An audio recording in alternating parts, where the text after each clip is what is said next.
In May of 2025, I had the chance to visit Six Flags Darien Lake for the first time.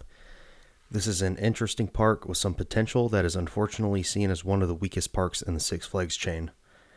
While it has some great things going for it, it does leave quite a bit to be desired in many areas. I'm going to discuss the good and the bad in this review as I break down my visit to Six Flags Darien Lake.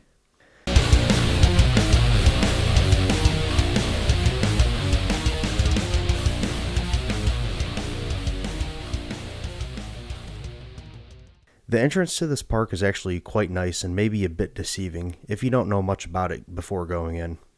There aren't really any rides in this area, but many shops and storefronts, as well as sporting a nice aesthetic charm.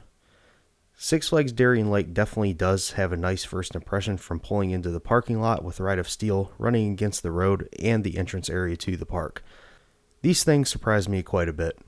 Beyond this, however, the cracks start to show. First off, there are many buildings and areas of this park that are just completely outdated and in desperate need of some TLC. Fresh paint and mowing the grass would go a long way in improving this sector.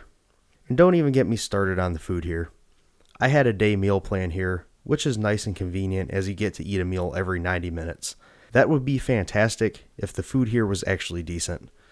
The only really decent thing we ate here, out of 4 meals, was our first meal. We had wings and fries. Nothing out of the ordinary, but they were safe and decent enough. The pizza and breadsticks we had later on in the day were also okay, but extremely bland. The remaining 2 meals, however, were just egregious. One was a cone with bland mac and cheese, watery chicken, and some hot sauce slathered on top. And last but not least, our roast beef sandwiches. We looked forward to trying this as it was something different from the standard amusement park fare. The roast beef, however, seemed like it had been sitting out for a long time, and for my beef on weck, we watched them spray the top of my bun with water and dip it in salt, resulting in an over-the-top salty and borderline inedible item. Things like this seemed more bearable since we had the $45 day meal plan, but if I would have spent nearly $20 on the roast beef sandwich, for example, I would have been pissed. This is all to say the food here is total garbage. Another egregious component of this park that absolutely needs to be addressed: ride operations. Every single coaster here operated with one train. They are so committed to this bit that they still had one train running, even if the ride had 2 trains available. Mindy Racer had just been overhauled and received the new Vekoma Vest Restraint trains. One of these was sitting on the transfer track, while they operated one with a 45-minute wait consistently. Predator had another train sitting on the transfer track as well. Ride of Steel received a new second train this year as well, and from what I gather, are still operating one train on the ride. In addition, some of these operations were also painfully slow, to say the least. The worst offender being Ride of Steel.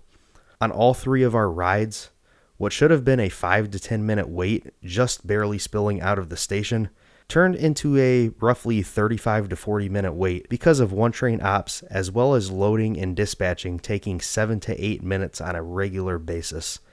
And I wish I could say I was exaggerating, but I am not. Darien Lake has some genuinely really good rides in their collection, but they really suffer with how they're senselessly operated. This park generally just doesn't seem to take much pride in how things are presented either. Moose on the Loose had overgrown grass all around and several pieces of theming that were just knocked over and looked like they hadn't been touched ever. Around the same area, there is a circle cement pad with picnic tables that clearly used to house a flat ride, but they had left the rails and entrance and exit areas and some signage indicating such things intact. Then there is the absolute hot mess of an area that surrounds Moto Coaster. This ride sits in an awkward spot that is a convoluted mess to find the entrance for and almost feels like a maze. I have gone over a lot of negative things about this park. It definitely leaves a lot to be desired, as I mentioned earlier. And for me, it is all the more frustrating because I feel there's a ton of potential to turn this place into a really nice regional park. Come to think of it, Hershent interestingly operated this property for a few years, and it seems they weren't even able to make a dent in this park as far as improving overall quality. The main thing, though, that helped to salvage my experience here were the rides. This park has some genuinely good or even great rides in my opinion, with some getting unnecessary hate or just don't get enough love at all, I feel. Mindbender, the Vekoma SLC, with its refurbishment, tracked shockingly well and was one of my favorite coasters here. Ride of Steel is a really fun and unique hypercoaster that glides along the water and towers above the park. Predator genuinely shocked me, given the dreadful things I've heard over the past 20 years, and Moto Coaster I found to be surprisingly punchy and an underrated family coaster. It is my hope that Six Flags management sees worth in improving how this park operates and wants to take more pride in how it generally appears. Those two things alone, if improved, would drastically improve the overall experience of this park, in my opinion. After that, they really need to focus on that food too. I would say by far the worst amusement park food I've had. So what are your thoughts on Six Flags Darien Lake? Be sure to let me know in the comments. This is Coaster Daddy. Bye.